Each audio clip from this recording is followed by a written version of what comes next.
There is some discrepancy here, folks, okay? We can't have 50% of voting age people voting when 90+% of people consider them thieves, pedophile, crooks, scumbags.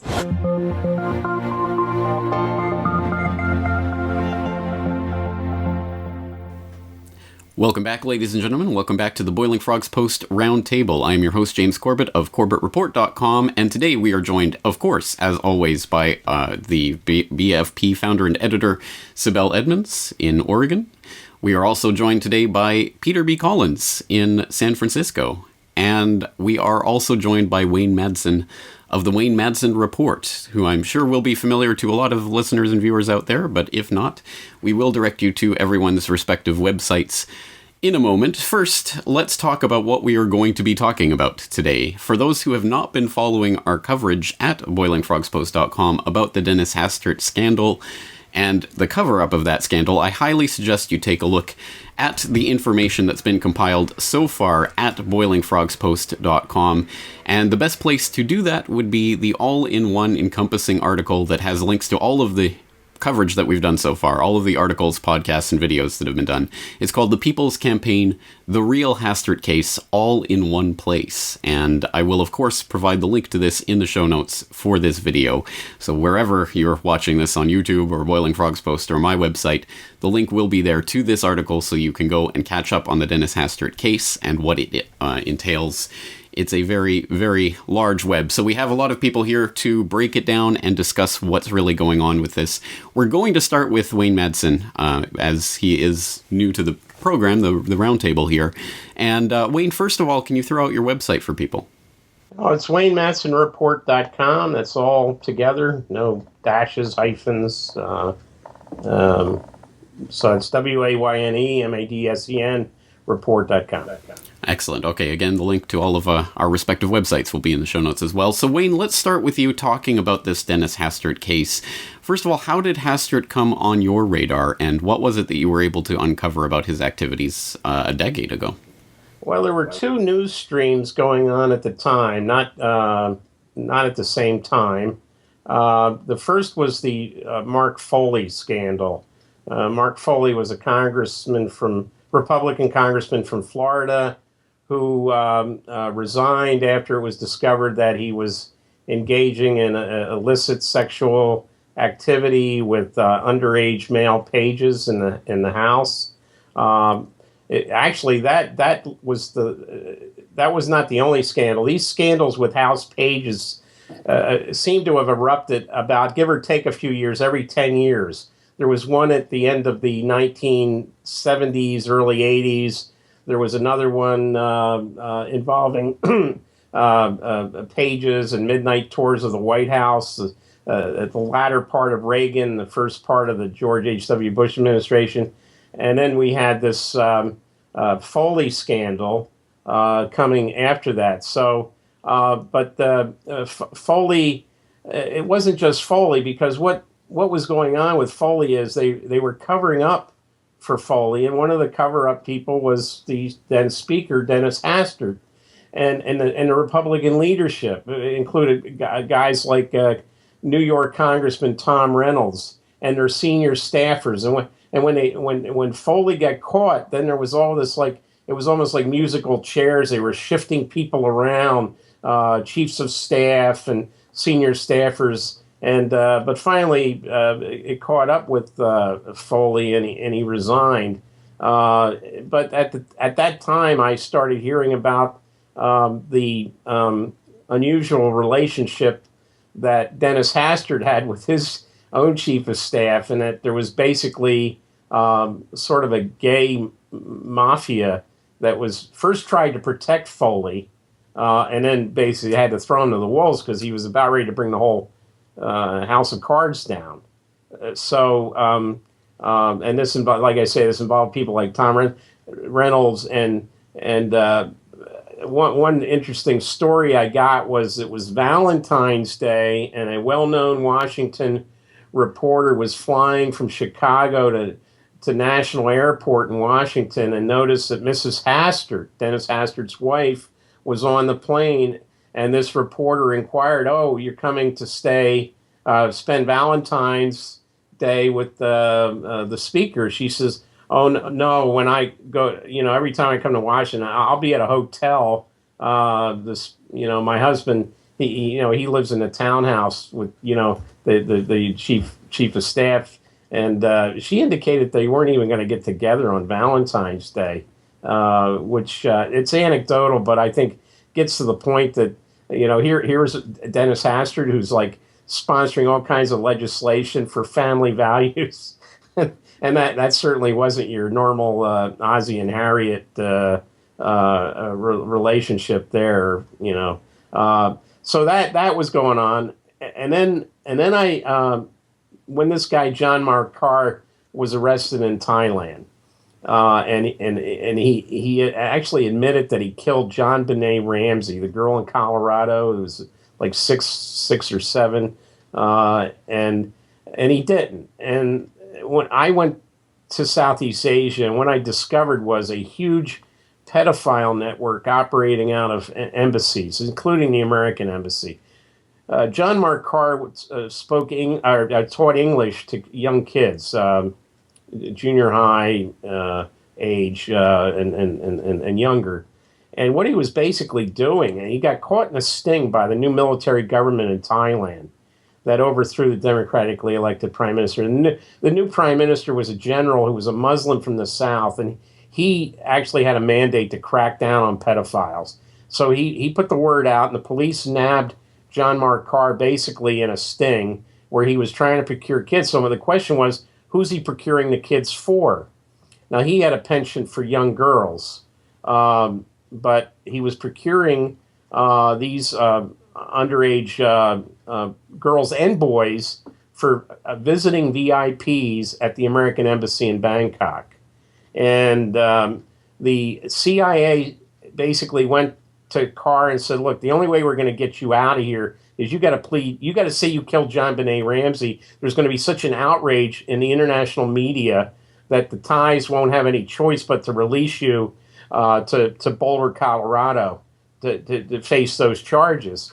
If you recall, there was a photograph of John Mark Carr on the flying business class drinking a glass of champagne when he was supposed to be sort of under arrest, being taken back to the United States, and people thought that was outrageous.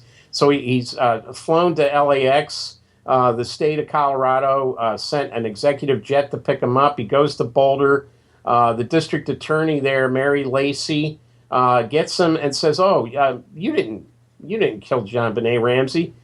We got to let you go."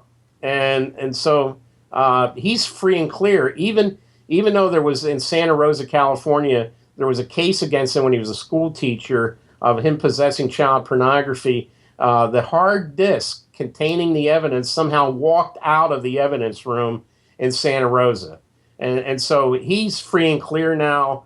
So the whole thing was to get him out of Thailand, because if they got him on a stand in Thailand, it would have been very, very embarrassing for the United States. And I recall talking to a very senior State Department official about this, who had responsibility at the time for human trafficking, including child sex trafficking, who basically said this, you realize that this could not have occurred at the embassy without the involvement of the U.S. ambassador. And I said, well, it did involve the U.S. ambassador. And it wasn't just... So when I started looking at these VIPs, I looked at these congressional delegations called CODELs. Hastert, who used to complain because he was he's very heavy. He was very heavy.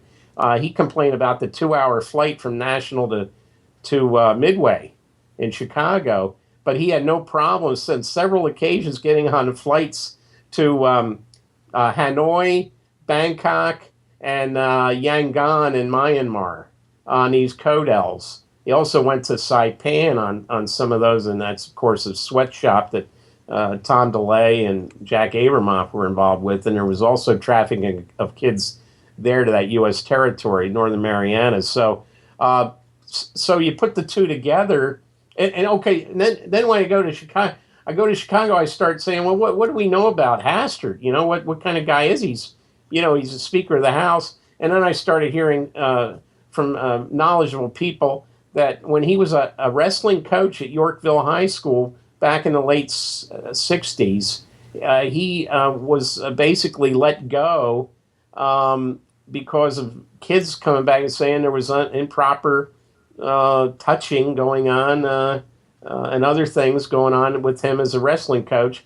And then some an opportunity opened in the Illinois House of Representatives where ex-coach Hastert, ex-teacher Hastert decides, because somebody died, some Republican died, they decide to run him for the House of Representatives in the state of Illinois. He wins, and then there's another opening for the Illinois Senate. He wins that election, and this is how we eventually get Speaker of the House Hastert. Recall, he only became Speaker as a result of another sex scandal, one, pretty mundane. Robert Livingston, who replaced Newt Gingrich after he resigned after he had to admit to an infidelity in his marriage, and that was right after they tried to impeach Bill Clinton. So you might say that Hastert had kind of a lucky political career because he should have been caught at many different times, but he kind of snuck through. And I was actually pretty surprised when they indicted him for paying the hush money. I wasn't surprised. I wasn't surprised that he did it. I was surprised that they indicted him for it. Absolutely. And just to be clear and connect these dots for people, so Dennis Hastert, you're saying, is part of those delegations that were going to Thailand and other places for the child sex trafficking through the embassy. Yeah, and it was, it was not just that. And I mean, you got to look at both what he was doing on congressional delegations, but also what he was doing in the House in a leadership position. Because there was cases involving guys like Jim Colby from Arizona, a Republican. He came out and said he was gay, but there were a very unusual. There was an unusual case where he had taken underage pages to Arizona for like the 4th of July weekend on a camping trip, and that was brought up to the House Ethics Ethics Committee, and every time you saw one of these members of Congress, I got to say, in every case, as far as I know, they were all Republicans, but family value type, because I mentioned Foley. Foley was the head of the caucus on missing and exploited children. I mean, this is how in your face these people get. Hastert was sort of like the person I think they look to, as long as Denny Hastert is a speaker or he's in a senior position in the House leadership, we this sort of underlying network of pederasts had nothing to worry about. And I will point out once again, just for people, as I pointed out in my video on this subject, you were reporting on this at least as far back as 2006, if not earlier. So, and that's on the record that you were already reporting on this. So this is not new information you're just coming up with after the scandal broke. You were on it a decade ago. I got to say, when I first reported it, the reaction, of course, from the corporate press in Washington was like, once they stopped laughing, it was like, you got to be kidding. It's shocking sometimes that the corporate press in Washington doesn't seem to get it about these people. But after covering D.C. for as long as I have, some of these journalists go to the same social events that these pederasts go to. So they're worried that it's going to come back to them. I've always suspected them. I know many people, and you see their faces on TV still all the time, would never report it because it's very close to home for them. And I'd like to add just a little bit about the history. Going back to the 1980s, there was a scandal involving a savings and loan in Nebraska called Franklin. And Nick Bryant is a really courageous journalist who has revealed how the people who ran Franklin, was a guy named Larry King, not the TV guy, not the boxing guy, and Larry King was trafficking boys from Boys Town to political parties in Washington, D.C. And there was a whole group of people who were part of the Reagan administration who participated in those parties. It was just astounding. And more recently, Nick Bryant co-authored a book with Henry Vinson called Confessions of a D.C. Madam. Vinson is a gay mortician who operated an escort service in D.C., and some of his clients were Republicans. In the book, there's a sequence where they describe how one Republican administration official who had been a longtime CIA officer, had been promoted to ambassador, was caught and exposed for being at one of these parties, and the parties were used to blackmail people like that. And Vinson reports that a high-ranking cabinet official in the then George H.W. Bush administration paid him a visit with veiled threats. And ultimately, Henry Vinson did 2 tours in federal prison that were pretty clearly intended to keep him quiet. Now, what is interesting about our current discussion is I've asked Vinson and Bryant point blank, was Dennis Hastert involved in either of those rings, either the Franklin or the D.C. Madam? And he said no, which I found surprising, frankly. That is surprising. That's interesting. And sorry, I just realized I didn't properly introduce you to the listeners, Peter. So Peter B. Collins of peterbcollins.com. Let's turn to Sibel Edmonds, boilingfrogspost.com. How does what we've heard so far square up with your firsthand knowledge of what the FBI was looking at in these cases? Well, some of these facts presented here, I don't have any firsthand knowledge of. But what I know has to do with what the Department of Justice and the FBI had been collecting between 1996, this is late 1996, and that was the case when I was fired from the FBI in April 2002. So I can vouch for this time period. I don't know if it went on. I suspect that it did. But between 1996 and 2002, per directive from the White House, and this was during Clinton's scandals with Lewinsky and Jones, the FBI's counterintelligence unit was given an order to collect information using FISA and ELSER under FBI's counterintelligence on political figures in Congress and start establishing specific files on them. Now, the agents in the FBI referred to this as COINTELPRO 2. Now, whether the directive was titled or named as such or not, I'm not sure, but I know that they were trying to hide behind this noble purpose that it was Clinton's intention to show that he's coming down really hard on corruption and crime, especially those involving government officials. And so what happened during this time in this particular program, they collected tons of information on people like Dennis Hastert, Bob Livingston, Roy Blunt, Dan Burton. But I have to say that in this particular case, it was not limited to one party, because since they were sucking in information from through multiple methods, it was, think of a vacuum. The vacuum is not going to pick up a particular dust particles. It was sucking in information on all of them. And they used some of this information. That's why Bob Livingston stepped down. That's how the impeachment kind of was put aside in many ways. But also by 2000, they realized that they had too much dirt on people from their side of aisle, and people such as, in this case, we had Bob Creamer in Chicago, who served several high-level officials in Illinois. They had Stephen Solars. They had Tom Lantis. They had Jan Tchaikovsky, who was married to Bob Creamer.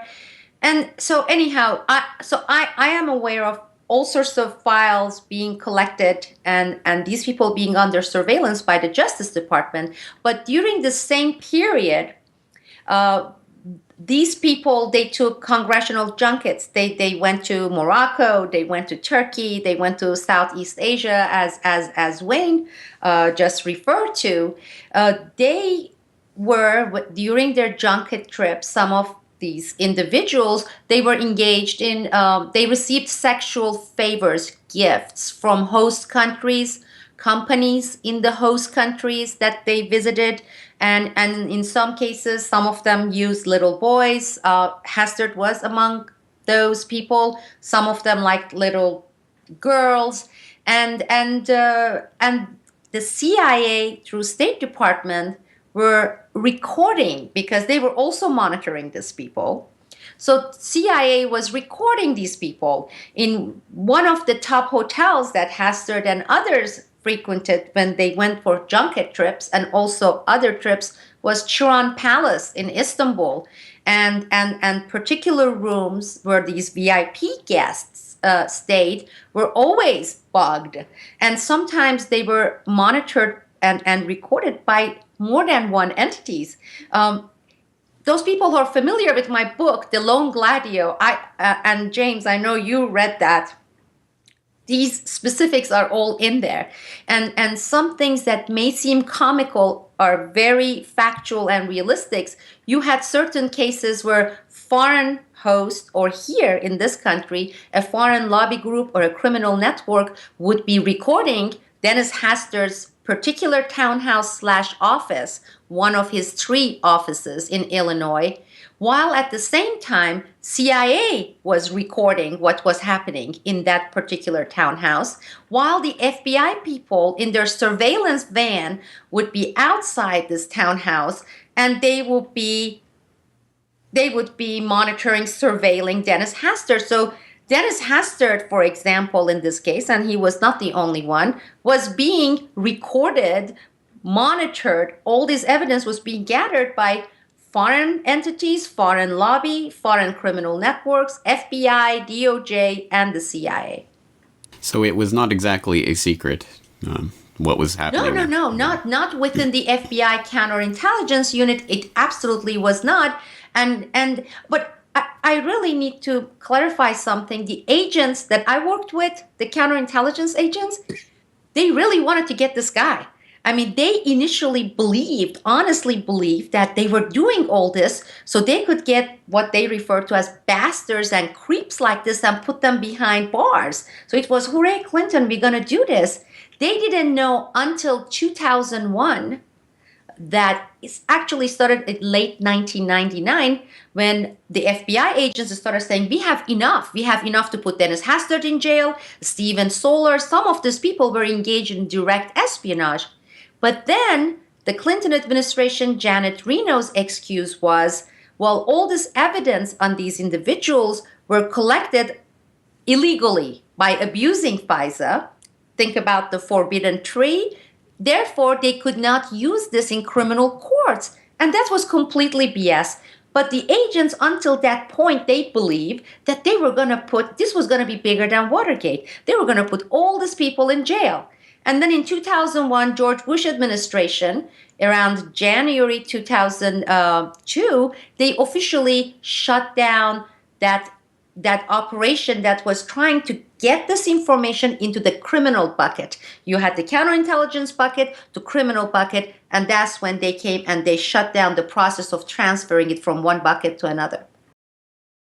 Well, of course, this raises the question, if these FBI agents were so passionate about this, then how come they haven't stepped forward to this point to talk about that? And we will get back to that question in a moment. But just on a technical note, how did the FBI know about what the CIA was doing in its surveillance in foreign countries? Were they sharing that information? No. Well, CIA was not sharing.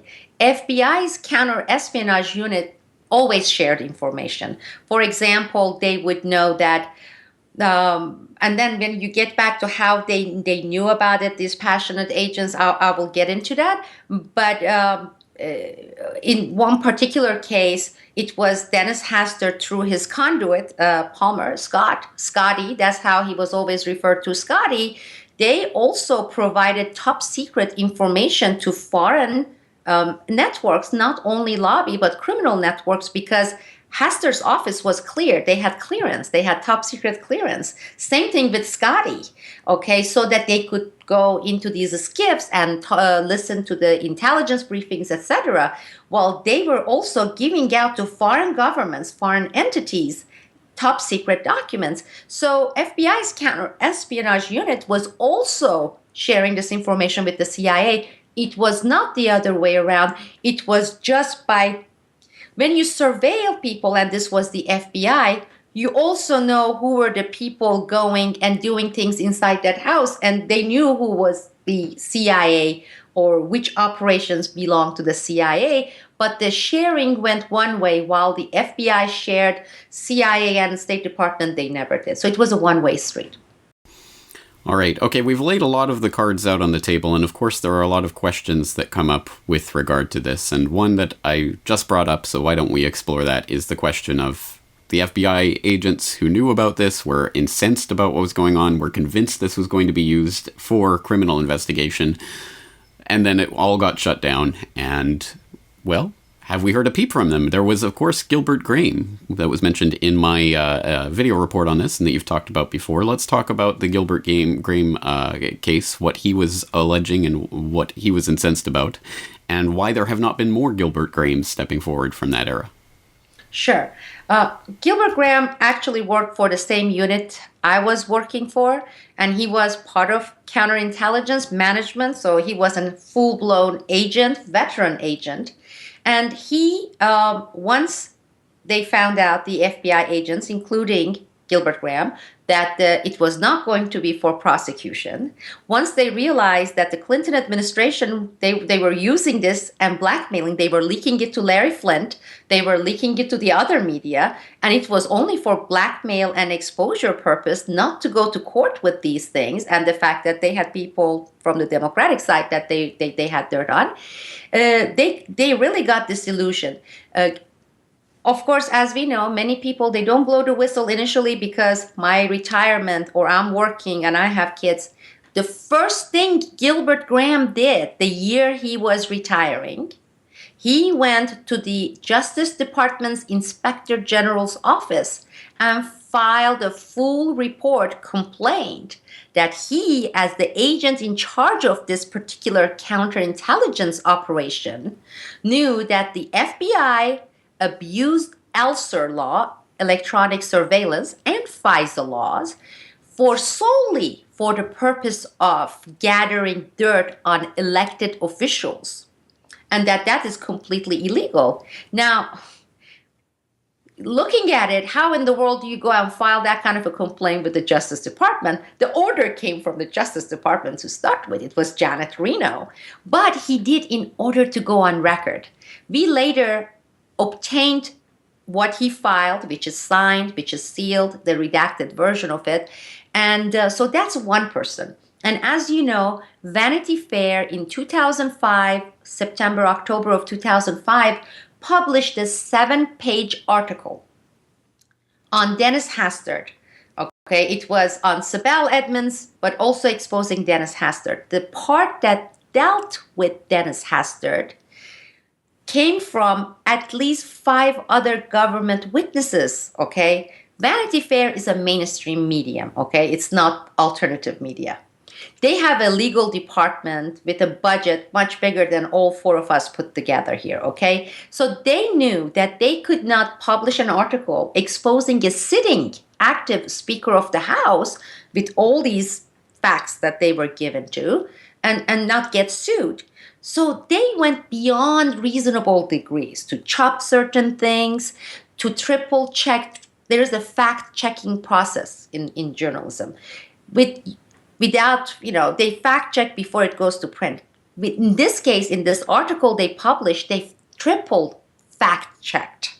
meaning they did it, and then a week later another person came and interviewed witnesses again, 5 other witnesses from the government, and at the time some of them were still working for the government, some of them were outside the government, had already retired, and they published this piece, all fact-checked. And the sexual stuff didn't get in there because of the legal issues, but the financial stuff, the fact that Dennis Hastert was getting foreign bribery, Dennis Hastert was engaged in money laundering, suitcases of cash, and Dennis Hastert didn't sue. They didn't even really issue denial. It was this non-denial denial. The Dennis Hastert's attorney in 2005 said, well, Vanity Fair is not presenting the recordings that the FBI had, and they did not challenge, they did not deny it. It had 1.5 million circulation, Vanity Fair expose. Their magazine has 1.5 million circulation. And at the time, Dennis Hastert was the Speaker of the House, guys. And guess what? Washington Post didn't cover it. New York Times didn't cover it. Chicago Tribune, not a single publication in Illinois covered it. Vanity Fair, mainstream media, triple checks, publishes a 7-page article with 6+ witnesses on a current, at the time, active Speaker of the House. Why the nation's media, and that's from both sides of the aisles, Democrats and Republicans, suddenly went silent on that? That's the question, isn't it? Well, I think these people went to Vanity Fair and they got disgusted, okay? They got disgusted because they put their necks out there to do that, right? Nothing happened. Bunch of those people, they said, they said, damn this majority, damn this people, they don't care. We are giving them the Speaker of the House, okay?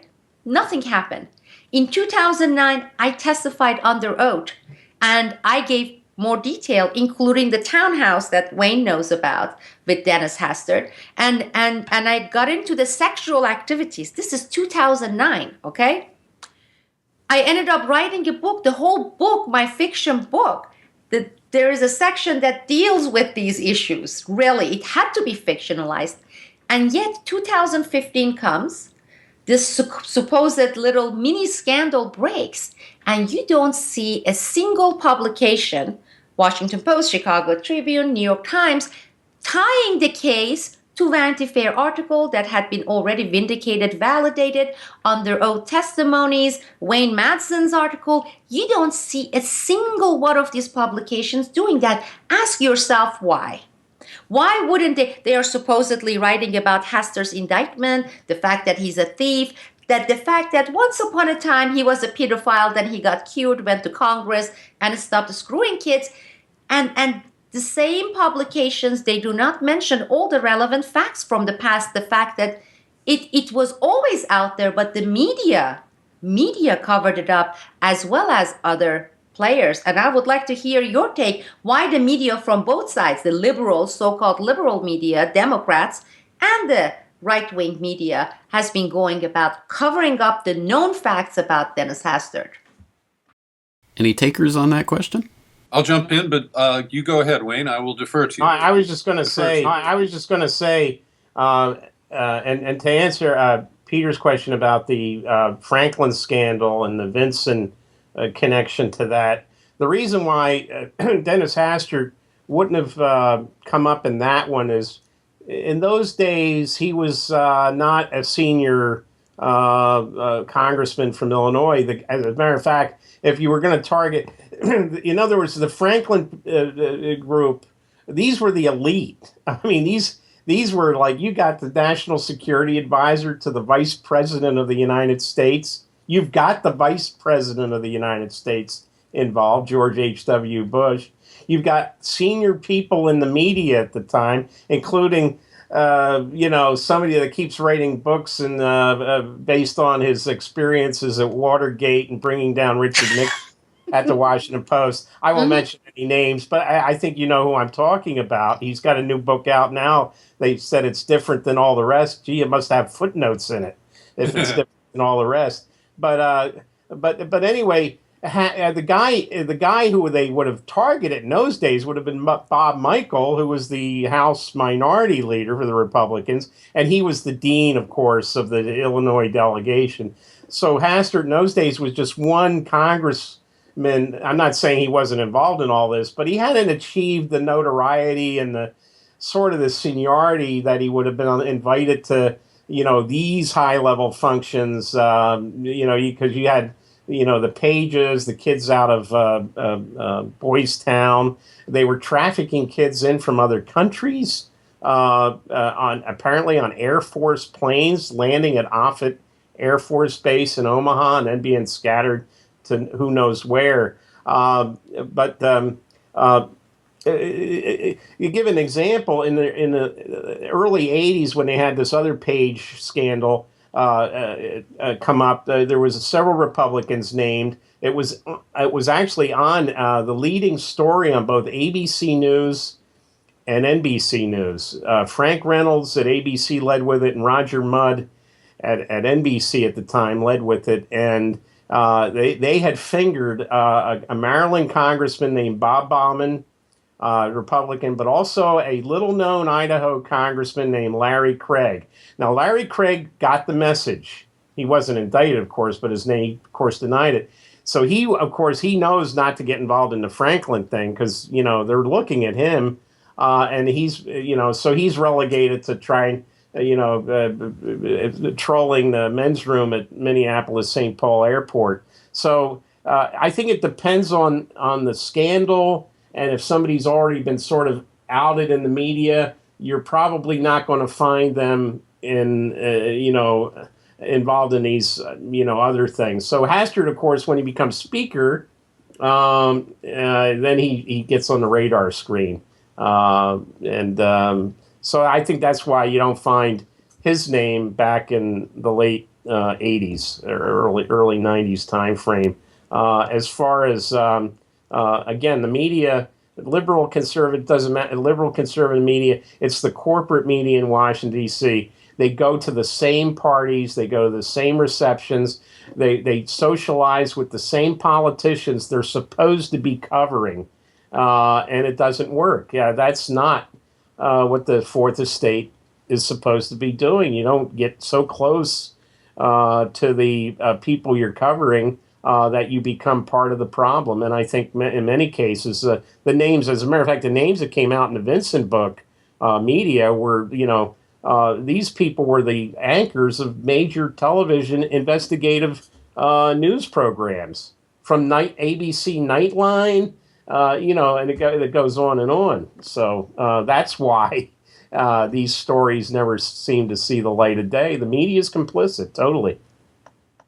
Now, I can understand that once somebody goes to one of these parties or is surveilled with a male escort or with an underage child, they're compromised. And then, whoever is in control of that information can use that to control or manipulate those individuals.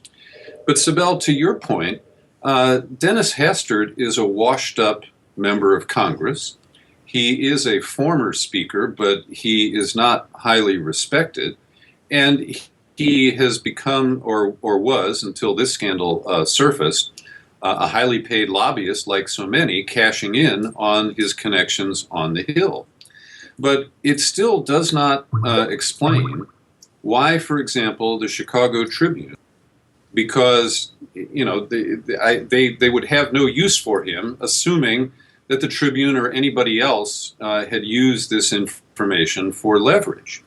And so it really begs the question, why would the corporate media protect someone who is no longer of any political value?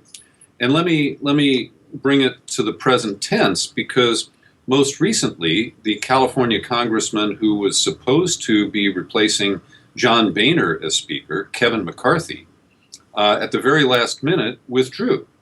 Now that is tied to the issues about him blurting out on Fox News that the Benghazi investigation is political and intended to drive down Hillary's numbers. But the media danced around the information that is available to anybody who entered the name Kevin McCarthy and the word affair into a search engine. I got 1,080,000 results when I did a search like that. And it is an open secret in Washington that Kevin McCarthy has a 3 or 4 year running affair with a congresswoman named Renee Elmer. And yet Walter Jones published a kind of vague warning about skeletons in the closet the day before McCarthy withdrew from consideration as Speaker. But most outlets in the corporate media have failed to report the clear information that is not a secret that Kevin McCarthy, who is a family values married man, has been having an affair with a family values married woman who's a member of Congress. And so, what is it that drives the salacious tabloid intentions of our corporate media when they get a hold of Caitlyn Jenner or a Kardashian or, sex tapes by some celebrity? They have no restraints about exploiting that kind of very intimate material on people who, have questionable value. I don't really care what the Kardashians are doing, but an elected official who's engaged in all kinds of sexual exploits is vulnerable to blackmail, and that is more of a concern than their personal morality or the hypocrisy that they demonstrate on a daily basis. All of this is fodder for a media that is hungry for sexual material, and yet they won't touch it in these cases that we're talking about. James, let's hear from you. Well, I agree, of course, with that analysis, and I think the answer should be self-evident that the duty of the corporate press is to protect the system itself, and I think the Hastert scandal threatens the systemic game that's being played here, which is why it isn't covered. And I say that in the sense that if it could be confined completely and totally to just Hastert, then there is a chance that, yes, many parties would pile on and they'd get the hay out of salacious headlines. But obviously this case touches on way too many people spread over way too much of the political spectrum, and too many people involved that would have known, should have known, did know. Why didn't you cover this 10 years ago? Those types of questions would start to come up, and that would be uncomfortable for too many people, which is why I think, again, I'm sure there are reporters out there and journalists who are interested in getting their teeth into this in the same way there are FBI agents who are interested in getting their teeth into this. But the editorial control obviously comes from the ownership and of these organizations in the top. And I'm sure that the word goes out. I mean, I don't know. I don't have firsthand knowledge of this, but that's my understanding of how this works. Here is my real shock or disappointment, and that is we are way into this internet era age, and I really thought that this was 10 years ago, 15 years ago, that things were going to start to change. Because look, James, you and I have been doing these video reports, podcasts, right? Articles. This thing is called social media, social networking, Twitter, Facebook, etc.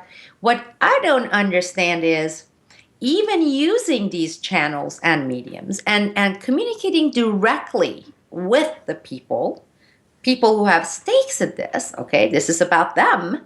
This is about their so-called representatives. This is about their so-called justice system that they believe in.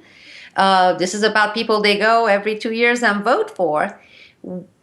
That is the part. But yeah, we know about corporate media.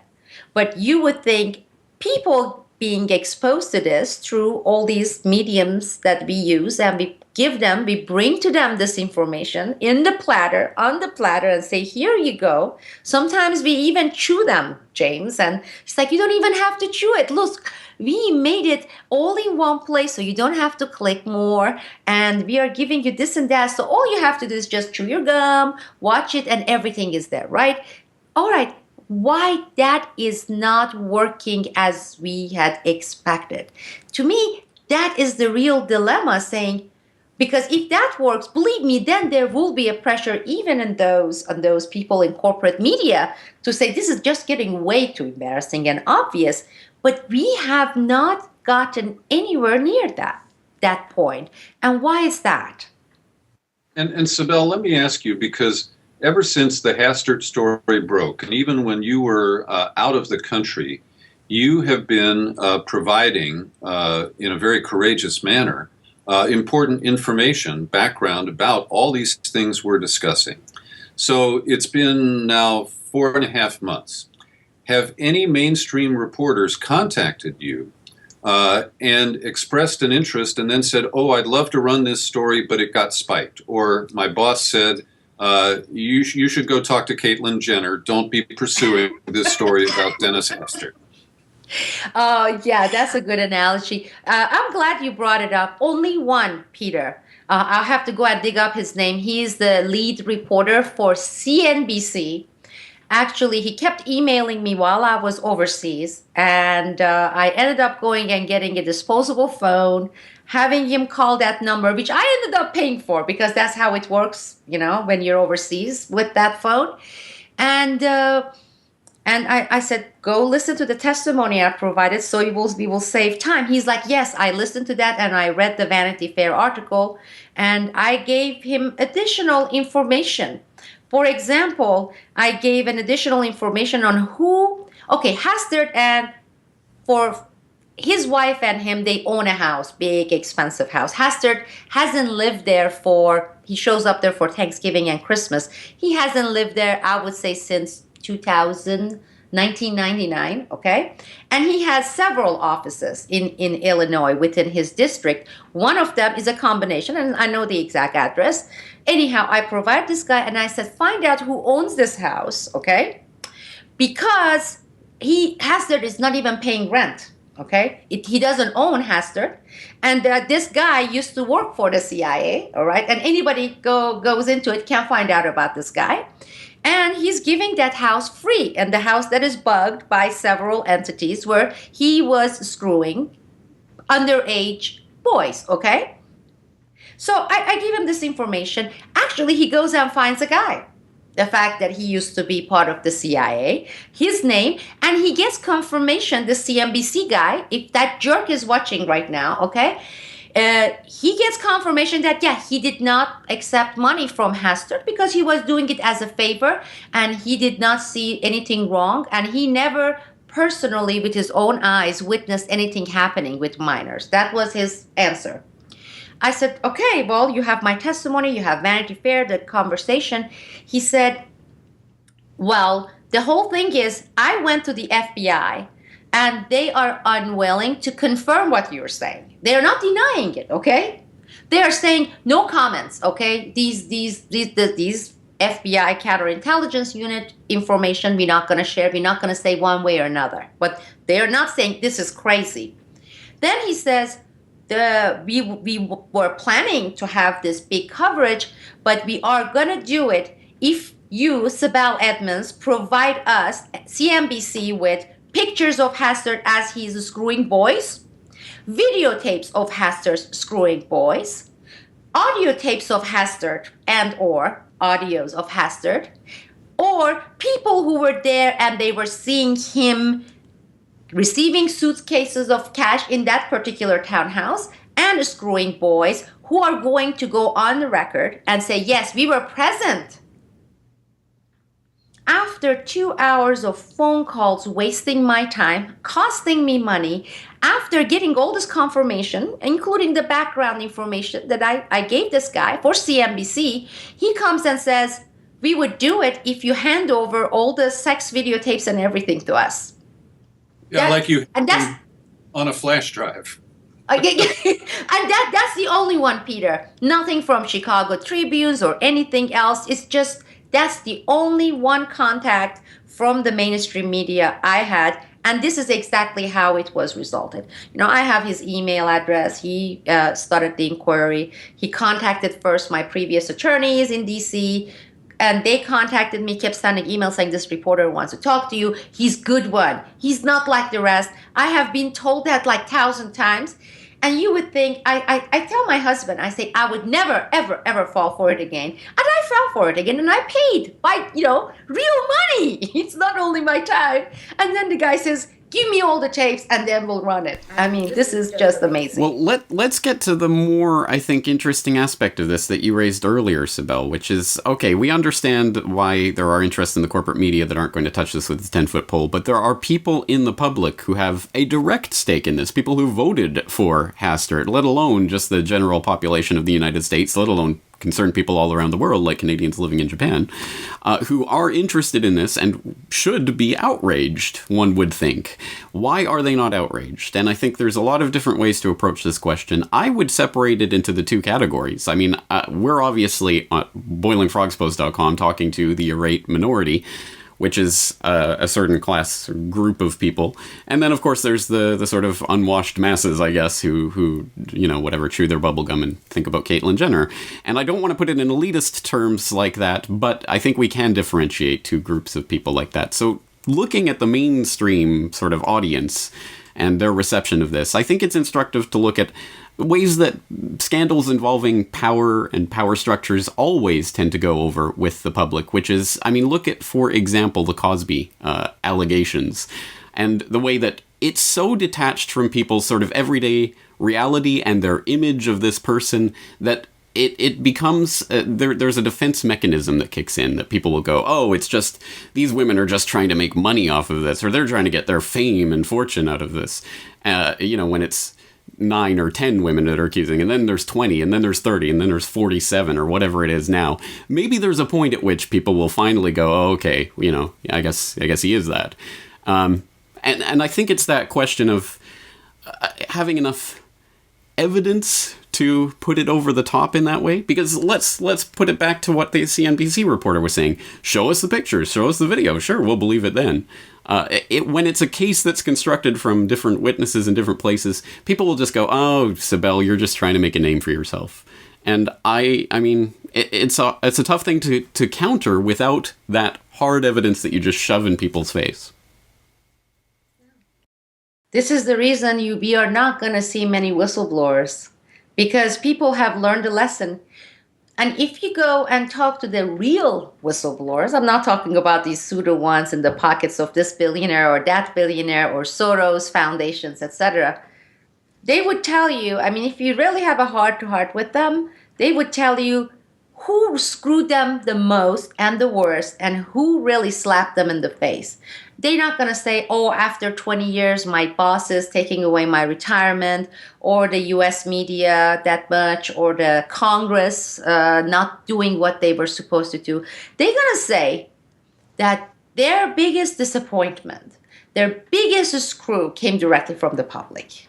Because it's been the case over and over and over and over and over. I mean, whether it's Fred Whitehurst, a real whistleblower from the FBI, blowing the whistle on the FBI forensic department, and you will find this, this really solid real whistleblowers.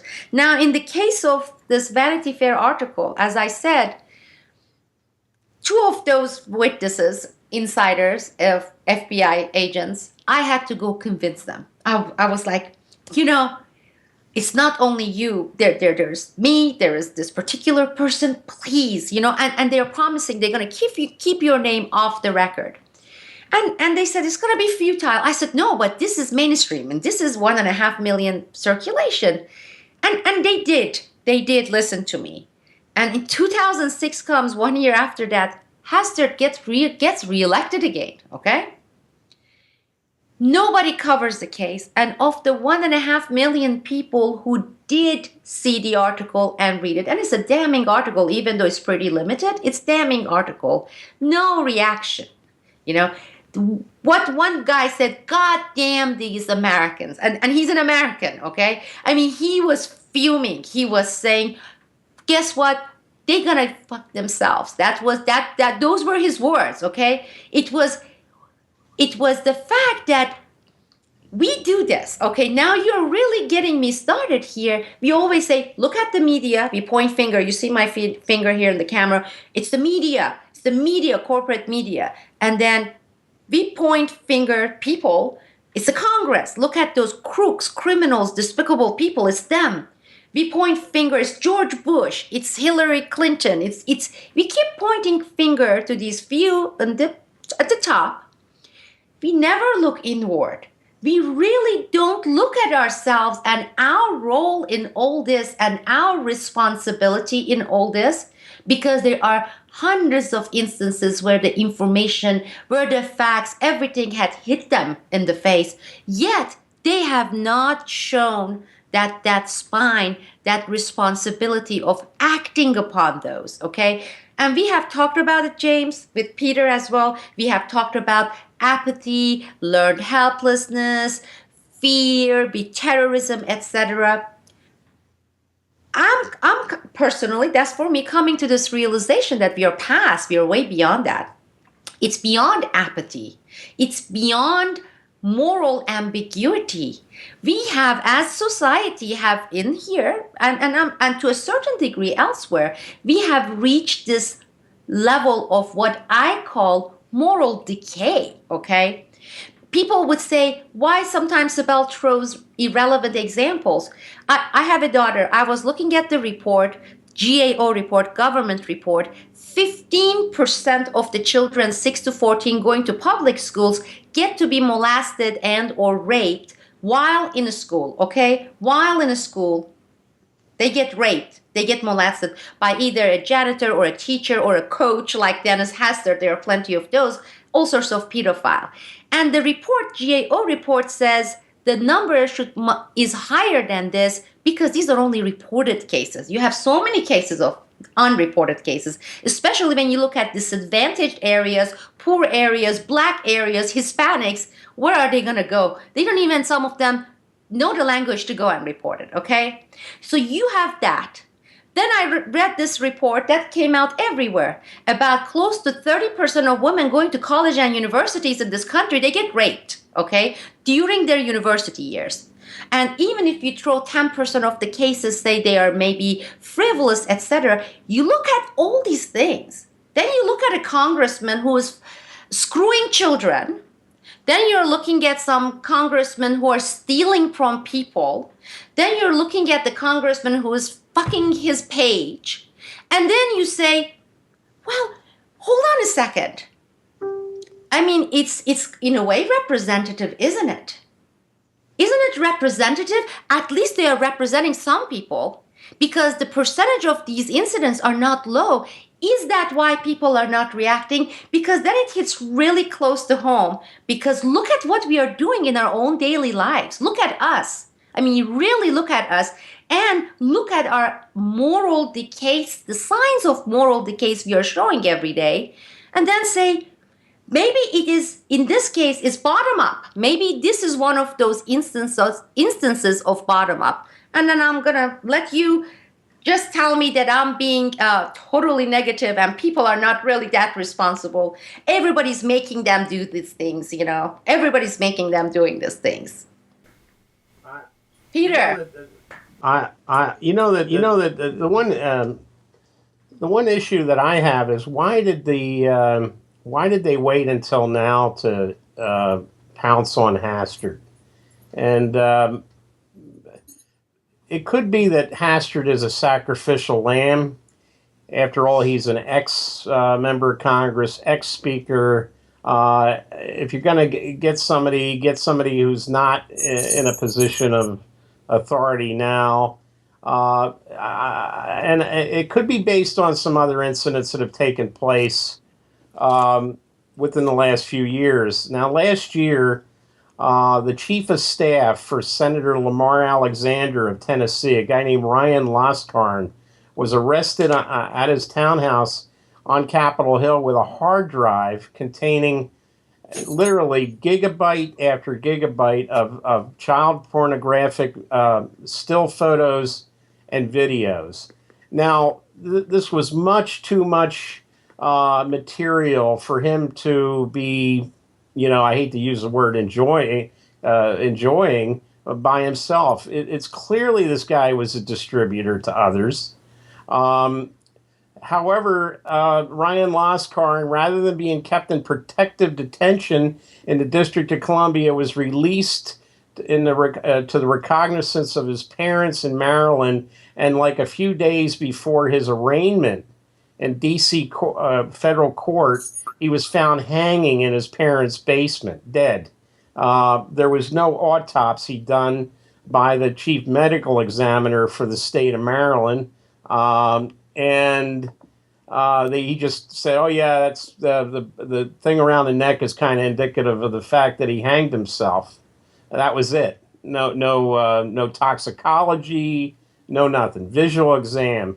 Now, Laskarn had also been chief aide to several members of the House of Representatives during the time Hastert was there, and so the issue was Laskarn distributing this material to others? And, the way the FBI operates, and Sibel knows this more than anybody, is they'll get a guy like a Laskarn and then say, look, we can shave some time off. You're going to get a heavy sentence, but if you cooperate with us and tell us who were the customers, who were you distributing this to, we'll go relatively easy on you, because it's the same way they go after mob people. They get the low level to rat out the higher ups. Now, this was going on at the same time the Democratic Attorney General in Pennsylvania, Kathleen Kane, was aggressively pursuing the Jerry Sandusky Penn State matter, and that was much larger than anyone has reported, because it was all through the Second Mile Foundation, which was basically Sandusky's charity for troubled youth. And it was being used as a pimping service to pimp out young underage boys to big donors to the Second Mile Foundation. Unfortunately, in Pennsylvania, they put this guy, Joe Paterno, up on a pedestal like he's a god. He's dead. Graham Spanier, who was the Penn State president, is under indictment now for covering up the Sandusky matter. He had been before that, he had been the president of the University of Nebraska in Lincoln during the time of the Franklin scandal. So there are connections to all these things if you look hard enough. And Kathleen Kane, the Attorney General, is trying to run her out of office now because she has uncovered the fact that right in the Attorney General office, when her Republican predecessor was there and the Republican governor who was there, they were actually not only covering up and dragging their feet on investigating the Sandusky matter, but they were exchanging lewd emails, including photographs that were highly suggestive of child pornography, not pornography, but suggestive of it. And one of the people who was a recipient and sender of this was a Republican appointee on the Pennsylvania Supreme Court who had to resign in disgrace over this. So the fact is, why did they get Hastert now?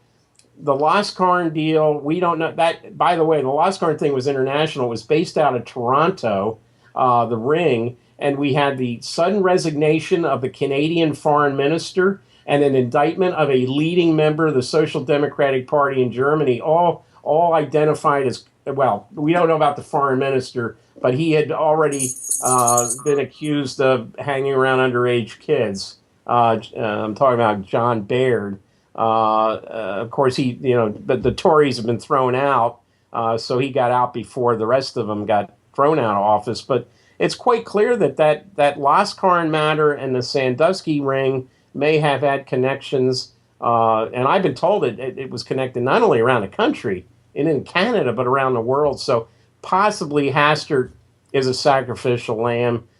They may have gotten his name as associated with some of these other investigations, and they say, well, look, we gotta get somebody, but let's end it right there. And of course now he's going to plead. He's pleading out in Chicago, so we won't ever get the details, because it's going to be one of these deals where he and the U.S. Attorney's Office, which is a very corrupt office in Chicago, by the way, they're what they did to George Ryan and Rod Blagojevich. And, I mean, I know they're not sympathetic figures, but this was a case of selective political prosecution. So that is a very corrupt U.S. Attorney's Office in Chicago. But that's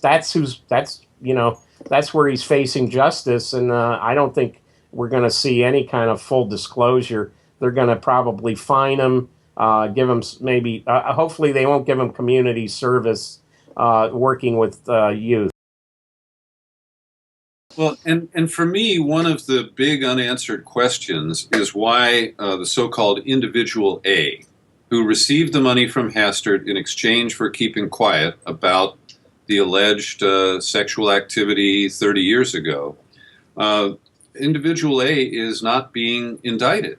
So that suggests that the cash for silence agreement is considered legal by the FBI and the Justice Department, and they're only tripping up Denny on the structured withdrawal of cash, which of course was tightened up under the Patriot Act that he championed and rammed through the Congress. So I find it curious that the very narrow focus of this prosecution and the implication that the recipient of the hush money committed no crime. Well, I'm going to offer a fairly informed theory on what took place here, because Hastert's case, this recent scandals, what we have, didn't start with the Justice Department. What happened, it started as a much smaller case based on a tip by a guy who was suing Hastert in civil court in a much lower level Chicago politics in Illinois, okay? And those people in lower level, as they started going through the discovery and the case, they started finding these nuggets. And by the time the case came to the attention of the Justice Department, both here and also in Illinois, by here I mean Washington, D.C., I'm no longer there. I'm like here, but I'm not there. It was too late. So they came in, this is the Justice Department, Illinois, totally ordered by the DOJ here in Washington, D.C., to contain the case. So, because by then, you have all these clerks, you have all these attorneys finding out about these, they had to do something. So they went ahead and did it in a contained fashion. This is why you are seeing the case limited, Peter, because they being Department of Justice and the FBI, they don't want to see this case going into trial. It's going to be twice worse for the government, for the DOJ and the FBI. It also involves past, former and present power people in Illinois. You're looking at big names, current and past, okay? And you're looking at a White House. You're looking at Obama from Chicago. Dennis Hastert's case from the late 1990s, early 2000 involves people like Rahm Emanuel, okay? It involves people like Bob Creamer with his dirty wife, Jan Tchaikovsky, in Congress. Jan Tchaikovsky has been paid, she's being paid by Mullah Fethullah Gulen that we have been discussing here, the CIA's $20 billion Islamic Foundation, which is centered in Chicago. So neither the federal government, the DOJ, FBI, nor the White House, nor the government in Illinois would dare taking this case to courts. Does Hastert know this? Yes. Does his attorney, defense team know this? Absolutely. So now we have this completely fake discussions because they already know they're not going to let this go into court, right? Between the government and Hastert.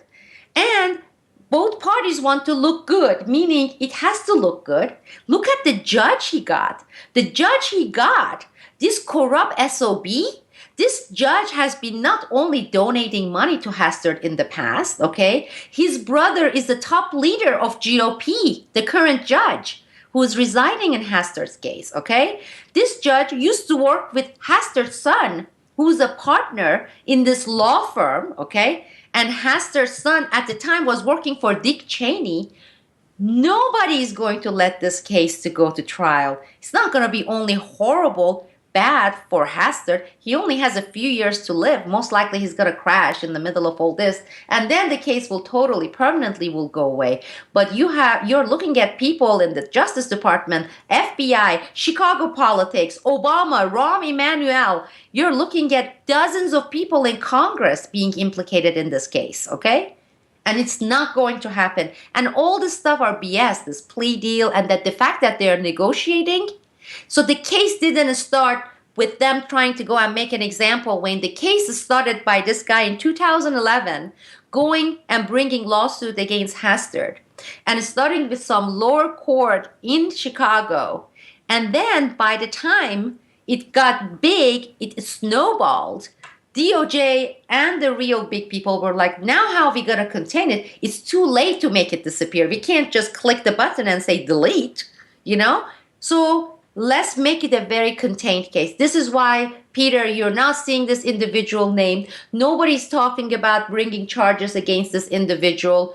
None of the people in the media are talking about a chronic pedophile. He had this much power as a teacher, and he used it to screw minors. He had this much power in Congress, okay? He used it to screw people here domestically, minors, but also overseas.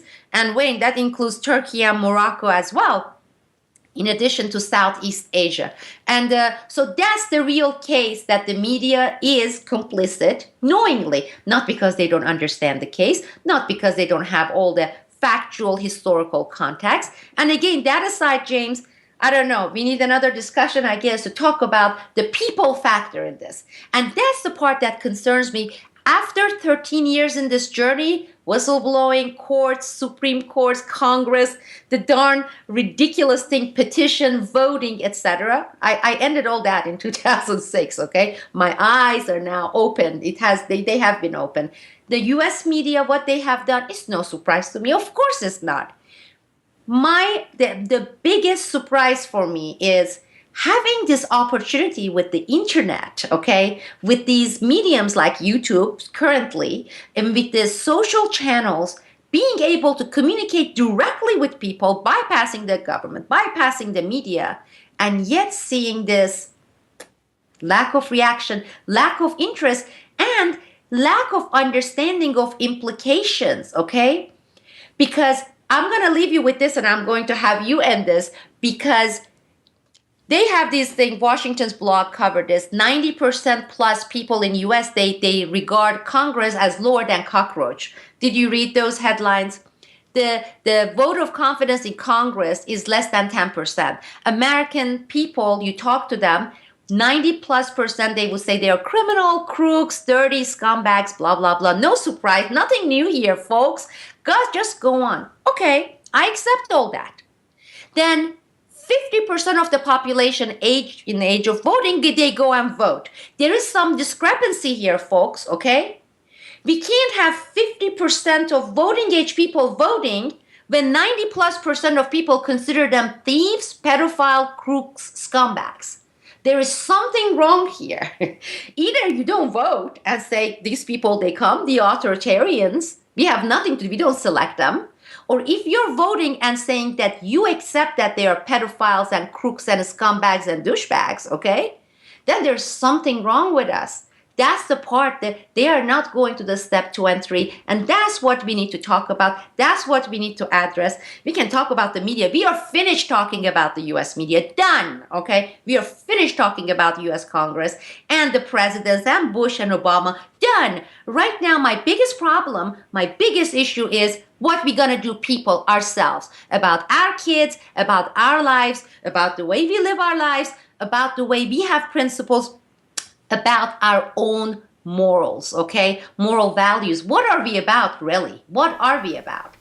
That was my last sentence. Well, that's a pretty powerful and stirring way to end things, and I hate to leave the tapestry of this conversation with a hanging thread, but that is obviously too much of a conversation to broach at this point, so we will wrap things up here. I will only, as a teaser to our next conversation on this topic, I will only say that I tend to disagree that it is moral decay that we are facing. I think it is moral desensitization, and I think there's a couple of different ways that applies both to the mainstream audience and to the alternative media audience. And it is it is surprising, it is disappointing, but you can almost hear a pin drop in the comment section of my video on Hastert, for example. No one cares. No one cares. We all know pedophiles run Congress. No one cares. Why is that? And we're not going to do anything about it. We're going to continue to vote, and we're going to continue the whole charade. It is a very important question, but we'll cover that, as I say, in our next conversation. This conversation never really ends, does it? It just continues going on. All right, let's wrap things up properly. We're joined today once again by Wayne Madsen of the Wayne Madsen Report, WayneMadsenReport.com, Peter B. Collins, PeterBCollins.com, and Sibel Edmonds of BoilingFrogsPost.com. I'm your host, James Corbett of CorbettReport.com. Until next time, thank you for tuning in, and please do check the show notes for links to some of the stories and ideas that we've been talking about. Thank you for your time. This video is brought to you by the subscribers of BoilingFrogsPost.com. For more information on this and other topics, please go to BoilingFrogsPost.com. For more information and commentary from James Corbett, please go to CorbettReport.com.